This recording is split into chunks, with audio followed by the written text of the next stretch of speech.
Mutual ஃபண்ட்ல daily எஸ்ஐபின்னு ஒரு புது option வந்திருக்கு. சோ நீங்க தினந்தோறும் டெய்லி 21 ரூபாய் முதலீடு பண்ணீங்கன்னா உங்களுக்கு 21 லட்சம் கிடைக்கும். அதே மாதிரி தினமும் நீங்க 51 ரூபாய் இன்வெஸ்ட்மெண்ட் பண்ணீங்கன்னா உங்களுக்கு 51 லட்சம் கிடைக்கும்.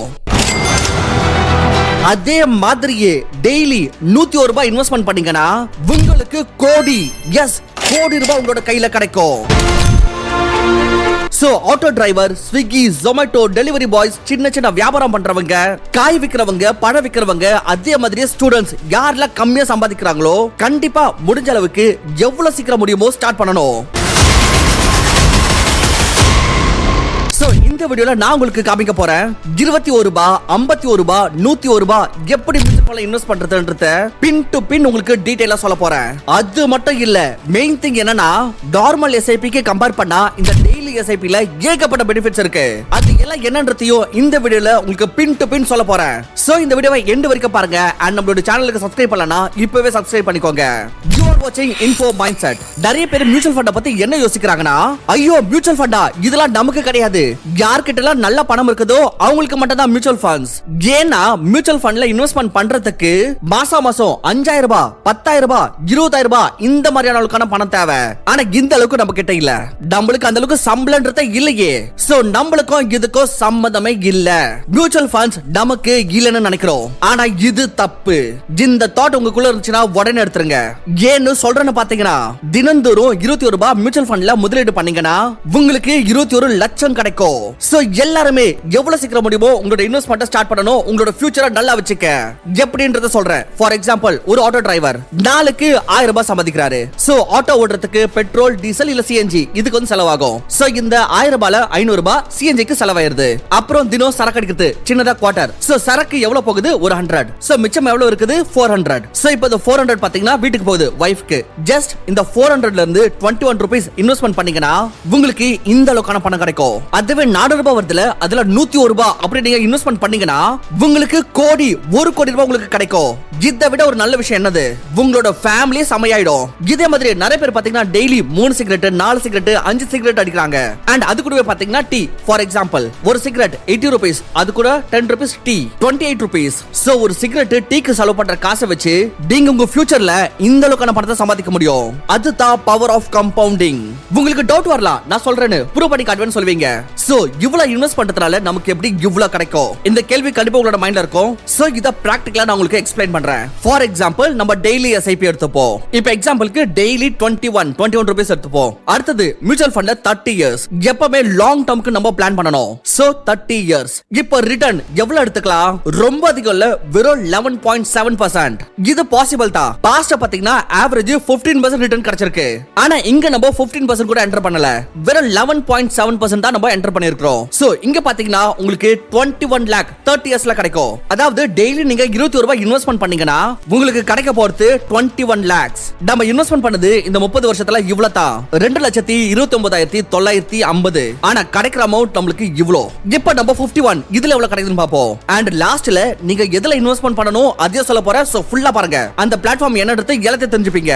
ஏன்னா மந்த்லி எஸ்ஐபி எல்லாத்துலயும் இருக்குது, ஆனா டெய்லி எஸ்ஐபி வெறும் அந்த ஒரே ஒரு பிளாட்ஃபார்ம்ல மட்டும் தான் இருக்கு. இப்போ நம்ம 51 ரூபீஸ் 51 என்டர் பண்ணிக்கலாம். சோ நீங்க பாத்தீங்கன்னா டெய்லி வந்து 51 ரூபீஸ் இன்வெஸ்ட்மெண்ட் பண்றதுனால உங்களுக்கு கிடைக்க போறது 51 lakh. எப்போ? 30 இயர்ஸ்க்கு அப்புறமா. நம்ம முதலீடு பண்ணது இவ்வளவு தான், இந்த ப்ளூ. ஆனா கிடைக்கிறது இவ்ளோ. இதுதான் பவர் ஆஃப் கம்பவுண்டிங். அதே மாதிரி 101 நீங்க தினந்தோறும் 101 ரூபாய் இன்வெஸ்ட்மெண்ட் பண்ணீங்கன்னா, இப்போ நீங்க கேட்கலாம், நம்ம தினந்தோறும் எதனா ஒரு ஆப்ல போய் இன்வெஸ்ட்மெண்ட் பண்ணணுமா இல்ல ஆட்டோமேட்டிக்கா கட் ஆகுமா? ஆட்டோமேட்டிக்கா இந்த பணம் உங்களோட பேங்க்ல இருந்து உங்களுக்கு தெரியாமலே கட் ஆயிட்டு இருக்கும். டெய்லி 21 ரூபாய் உங்களோட பேங்க் அக்கவுண்ட் வந்து கட் ஆயிட்டு இருந்துச்சுன்னா அத பத்தி பெருசா நம்ம கேர் பண்ணிக்க மாட்டோம். ஏன்னா அது இதுன்னு இந்த மாதிரி செலவாகுதுல. அதே மாதிரி எடுத்துப்போம். சோ நீங்க மாச கடைசில காசு இன்வெஸ்ட்மெண்ட் பண்றதுக்கு இல்லாம போய்டும் அப்படின்னு கவலைப்பட தேவையில்ல. சோ நீங்க தினந்தோறும் 101 ரூபாய் இன்வெஸ்ட்மெண்ட் பண்றதுனால நீங்க பாத்தீங்கன்னா உங்களுக்கு கிடைக்கிறது 1 கோடி ரூபாய். கோடி ரூபாய் நீங்களே பார்க்கலாம் இங்க. இப்போ மெயின் கொஸ்டின் புரியுது. நம்ம எப்படி இன்வெஸ்ட்மெண்ட் பண்ணணும், எங்க இன்வெஸ்ட்மெண்ட் பண்ணணும் நான் உங்களுக்கு காமிக்கிறேன். பிரசன்ட்லி டெய்லி எஸ்ஐபி ஆப்ஷன் எல்லா ஆப்ஸ்லயும் அவைலபிள் இல்ல. Zerodha, angel one, grow, Upstox இதுல எதுலயும் கிடையாது. இது எல்லாத்துலயும் மந்த்லி எஸ்ஐபி இருக்கு. நானும் பண்றேன், நீங்களும் பண்றீங்க, ரைட்டா? ஆனா இந்த daily SIP concept presently only Paytm, அதுலயும் பாத்தீங்கன்னா பேடிஎம் மணி ஆப் இதுல தான் கண்டிப்பா யூஸ் பண்ணணும். அதாவது பேடிஎம் யூபிஐ ஆப் யூஸ் பண்ணக்கூடாது, பேடிஎம் மணி தான் யூஸ் பண்ணணும். என்னன்னா இது ரெண்டுத்துல இந்த ஆப்ஷன் இருக்குது. ஆனா பேடிஎம் மணி ஏன் யூஸ் பண்ணணும்னு சொல்றேன், அதுக்கு ஒரு காரணம் இருக்கு. இதுல தான் நீங்க 21 ரூபாய், 51 ரூபாய், 100 ரூபாய் இன்வெஸ்ட் பண்றதுக்கு ஆப்ஷன் இருக்கு. நான் உங்களுக்கு எப்படி இன்வெஸ்ட் பண்ணணும்னு சொல்றேன். அண்ட் ஞாபகம் வச்சுக்கோங்க, ஃபியூச்சர்ல இந்த ஆப்ஷன் டெய்லி எஸ்ஐபின்ற option Groww, Angel One, Upstox, bank எல்லாத்துலயும் வந்துரும். பிரசன்ட்லி பேடிஎம்ல இருக்குது பாத்தீங்கன்னா, இதுல இருக்குது எல்லாமே பாத்தீங்கன்னா ரெகுலர் மியூச்சுவல் ஃபண்ட்ஸ், டைரக்ட் இல்ல. சோ டைரக்ட்டுக்கும் ரெகுலர் மியூச்சுவல் ஃபண்டுக்கும் ஒரு சின்ன டிஃபரன்ஸ் இருக்குது.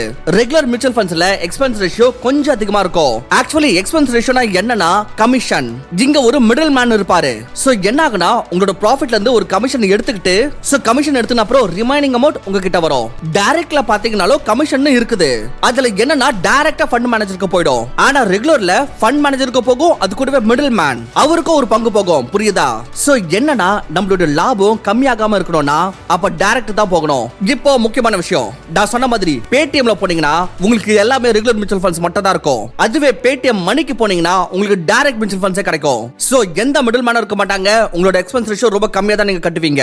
இப்போ பிராக்டிகலா எப்படி இன்வெஸ்ட் பண்ணணும்ன்றத நான் உங்களுக்கு லைவா சொல்றேன். இப்போ எக்ஸாம்பிள் நம்ம என்ன யூஸ் பண்ண போறோம், பேடிஎம் மணி. இங்க பாருங்க, இது பெய்ட் ப்ரமோஷன் கிடையாது, வெறும் உங்களுடைய இன்ஃபர்மேஷனுக்காக தான். சோ என்னன்னா பேடிஎம் மணி ஓபன் பண்ணிப்போம். இங்க பாருங்க, நான் சொன்ன மாதிரி ரெண்டு ஆப் இருக்குது, பேடிஎம் மணி, பேடிஎம். சோ இது ரெண்டுத்துல நம்ம சூஸ் பண்ண போறது பேடிஎம் மணி. இது ஓபன் ஆனதுமே பாத்தீங்கன்னா உங்களோட ஃப்ரண்ட்லயே வந்துரும். Daily mutual fund SIP from 21 rupees. Invest small, grow big. இங்க பாருங்க, இதுல ஃபர்ஸ்ட் வந்து உங்களோட கேஒய்சி. ஜஸ்ட் உங்களோட பான் கார்டை வந்து நீங்க என்டர் பண்ணணும்.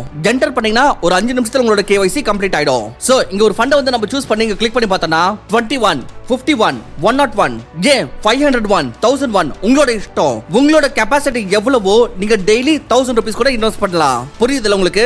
இப்போ அடுத்தது நம்ம இதை எதுல போய் இன்வெஸ்ட் பண்றது, அது வந்து உங்களோட இஷ்டம். எப்படின்றத நான் உங்களுக்கு சொல்றேன். இப்போ பிரசன்டா பாத்தீங்கன்னா கிட்டத்தட்ட 10 ஃபண்ட்ஸ் இதுக்குள்ள இருக்குது.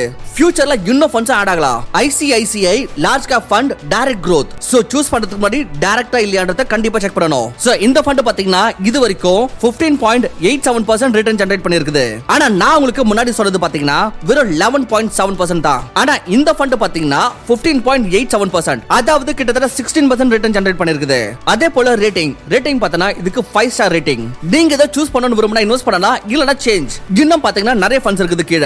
வெறும் ஐசிஐசிஐ மட்டும் இல்ல, HDFC, axis, Kotak, Invesco, Motilal Oswal ஏகப்பட்ட ஃபண்ட்ஸ் இருக்குது இதுல. சோ உங்களுக்கு எது தேவையோ கரெக்ட்டா பார்த்து சூஸ் பண்ணுங்க. இப்போ இதுல இன்வெஸ்ட் பண்றப்போ அதோட எக்ஸ்பென்ஸ் ரேஷியோ பார்க்கணும், அது கூடவே அதோட ஃபண்ட் சைஸ் பெருசா இருக்கான்னு பார்க்கணும். ஏனா ஃபண்ட் சைஸ் ரொம்ப பெருசா இருக்குனா அப்ப அதுக்கு அர்த்தம் அந்த அளவுக்கான பணத்தை மக்கள் வந்து இதுல இன்வெஸ்ட் பண்ணிருக்காங்க. சோ அப்ப அது நல்ல ஃபண்டா இருக்கலாம். சோ புரியுதுல? இப்போ இதுல பாத்தீங்கன்னா மல்டி அசெட், அதாவது இதுல ஃபண்ட் மேனேஜர் வந்து வெறும் ஸ்டாக்ஸ்ல மட்டும் கிடையாது, பாண்ட்ஸ், கோல்ட் இந்த மாதிரி மல்டி அசெட்ஸ்ல இன்வெஸ்ட் பண்ணுவாங்க. ஃபார் எக்ஸாம்பிள் இத சூஸ் பண்ணிட்டு நீங்க செலக்ட் ஃபண்ட கிளிக் பண்ணீங்கன்னா அடுத்தது ஸ்டார்ட் நவ். அவ்வளவுதான், ஸ்டார்ட் டெய்லி எஸ்ஐபி கொடுத்தீங்கன்னா உங்களுக்கு ஆரம்பிச்சிடும். கிளியர்? ஒன்ஸ் நீங்க 51 rupees வந்து கிளிக் பண்ணிட்டீங்கன்னா அதுக்கு அப்புறம் நீங்க இன்க்ரீஸ் பண்ணனும் அவசியமே இல்ல. 51 rupees இன்வெஸ்ட் ஆயிட்டே இருக்கும். ஆனா டென்யூர் எவ்வளவு உங்களோட இஷ்டம். நீங்க எவ்வளவு நாள் விரும்புறீங்களோ அவ்வளவு நாள் இன்வெஸ்ட் பண்ணலாம். இப்போ ரொம்ப முக்கியமான விஷயம், நார்மல் எஸ்ஐபிக்கு கம்பேர் பண்ணா இந்த டெய்லி எஸ்ஐபில எக்ஸ்ட்ரா பெனிஃபிட்ஸ் இருக்கு. என்னது? ஃபர்ஸ்ட் ஒன், இப்போ நார்மல் எஸ்ஐபில எக்ஸாம்பிளுக்கு 3000 ரூபாய் எடுத்துப்போம். சோ இப்போ கட்டாகிற டேட் வந்துச்சு, ஆனா பணம் இல்ல. சோ அப்போ பேங்க்ல என்ன ஆகும்? பவுன்ஸ் ஆகும். பவுன்ஸ் ஆச்சுனா பெனால்டி கட்ட வேண்டியது இருக்கும். ஆனா இதுல பவுன்ஸ்ன்றது ஆகாது, அதாவது பெனால்டி கிடையாது. ஃபார் எக்ஸாம்பிள் 101 நீங்க இன்வெஸ்ட் பண்றீங்க, அந்த நாள் பாத்தீங்கன்னா உங்களோட பேங்க் அக்கவுண்ட்ல பணமே இல்லங்க அந்த பர்టిక్యులர் நாள்ல. சோ ஒண்ணும் ஆகாது, இதுக்கு பெனால்டி இல்ல. இது வந்து அட்வான்டேஜ் இதுல. அண்ட் இதுல ஜாயினிங் ஃபீஸும் கிடையாது, நீங்க ஸ்டார்ட் பண்ணிடலாம். சோ பிரசன்ட்லி பேடிஎம்ல மட்டும் தான் இருக்கு. அதுவும் பாத்தீங்கன்னா பேடிஎம் மணில மட்டும் தான் டைரக்ட் மியூச்சுவல் ஃபண்ட்ஸ். இப்போ நான் உங்களை ஆன் தி ஸ்பாட் ஸ்டார்ட் பண்ணணும்னு சொல்லல, ஃபியூச்சர்ல ஸ்டார்ட் பண்ணுங்க. எனக்கு தெரிஞ்சு இன்னும் கொஞ்ச நாள்ல பாத்தீங்கன்னா க்ரோ, ஜீரோதா, ஏஞ்சல் ஒன் இந்த மாதிரி எல்லாத்துலயும் வந்துரும். ஆனா அப்படி நீங்க இப்போதுல இருந்து ஸ்டார்ட் பண்ணீங்கன்னா உங்களுக்கு பவர் ஆஃப் கம்பவுண்டிங் வேணும்னா அப்ப இப்பவே ஸ்டார்ட் பண்ணுங்க, இல்லனா கொஞ்சம் ப்ராஃபிட் கம்மி ஆயிடும். சோ இந்த மாதிரி 101 ரூபாய் நீங்க தினந்தோறும் இன்வெஸ்ட் பண்றதுனால உங்களுக்கு 30 இயர்ஸ்ல அதுவும் 11.7% ரிட்டர்ன் ஜெனரேட் ஆச்சுன்னா ஆச்சுன்னா உங்களுக்கு கோடி ரூபாய் கிடைக்கும். அதுவே உங்களுக்கு 17% 16% ஜெனரேட் ஆச்சுன்னா உங்களுக்கு 30 வருஷம் 20 வருஷத்துல உங்களுக்கு கோடி ரூபாய் வந்துரும். சோ புரியுதுல? சோ இத ஸ்ட்ரிக்ட்டா ஃபாலோ பண்ணுங்க. அண்ட் இது இல்லாம மெயின் விஷயங்க, நம்ம வந்து கஷ்டப்பட்டு வேலை செஞ்சு பணம் சம்பாதிக்கிறோம் அண்ட் இன்வெஸ்டிங்கும் பண்ணிட்டு இருக்கோம். கார்பஸ்ன்றது பில்ட் ஆகுது. ஆனா ஃபியூச்சர்ல ஏதோ ஒரு காரணத்தினால உங்களுக்கு எதனா ஆயிடுச்சுன்னா அப்ப உங்க குடும்பத்தோட பொருளாதார நிலைமை என்ன ஆகும்? ஃபார் எக்ஸாம்பிள் ஹோம் லோன் இருக்கு, கார் லோன் இருக்கு, அந்த லோன் இந்த லோன் என்னென்னவோ இருக்கு. மியூச்சுவல் ஃபண்ட்ல 10 lakhs இருக்கு. ஆனா லோன் எல்லாம் சேர்த்தீங்கன்னா 1 கோடி ரூபாய் வருது. இப்போ எதனா ஆச்சுன்னா இந்த மியூச்சுவல் ஃபண்ட் இருக்கிற 10 லட்சம் ரூபாய் நாமினிக்கு போகும். ஆனா இந்த லோன்ஸ் இதுக்கு என்ன பண்றது? இது உங்களுக்கு ரிஸ்க் ஆயிடும். EMIs ஃபேமிலியால கட்ட முடியாது. சோ இந்த பட்சத்துல பேங்க் உங்களுடைய வீட்டை கைப்படுத்திப்பாங்க. சோ இதனால தான் எல்லாரும் டேர்ம் பிளான்றத கண்டிப்பா எடுத்துக்கணும். ஃபார் எக்ஸாம்பிள் நீங்க 2 கோடி ரூபாய் டேர்ம் பிளான் எடுத்துக்கீங்க. சப்போஸ் ரிஸ்க் ஆச்சுனா என்ன ஆகும்? இந்த இன்சூரன்ஸ் கம்பெனி உங்களோட குடும்பத்துக்கு 2 கோடி ரூபாய் கொடுத்துருவாங்க. இந்த 2 கோடி ரூபாயில கோடி ரூபாய் லோன்ஸ் கட்டத்துல போய்டும். அவ்வளவுதான், எல்லாமே முடிஞ்சது. ரிமைனிங் 1 கோடி ரூபாயில உங்களோட குடும்பம் ஹாப்பியா இருக்கும். சோ நீங்க இல்லாம போனாலும் உங்களோட குடும்பம் பொருளாதார நிலைமையில கஷ்டத்தை ஃபீல் பண்ணக்கூடாது. இதனால தான் டேர்ம் பிளான் எல்லாரும் கண்டிப்பா எடுத்துக்கணும். அண்ட் இந்த வீடியோ டேர்ம் இன்சூரன்ஸ்க்கான ப்ரொமோஷனும் கிடையாது. இதோட முக்கியத்துவம் என்னன்றது எனக்கு தெரியும், நான் உங்களுக்கு சொல்லணும்னு விரும்பினேன். சோ ஃப்ரெண்ட்ஸ், இந்த வீடியோ உங்களுக்கு யூஸ்ஃபுல்லா இருக்கும்னு நினைக்கிறேன். இந்த மாதிரி இன்னும் யூஸ்ஃபுல் வீடியோஸ் தொடர்ந்து பார்க்கிறதுக்கு மறக்காம நம்மளுடைய சேனலுக்கு சப்ஸ்கிரைப் பண்ணிக்கோங்க. தேங்க்யூ ஃபார் வாட்சிங். நான் உங்களை இன்னொரு நல்ல வீடியோல சந்திக்கிறேன்.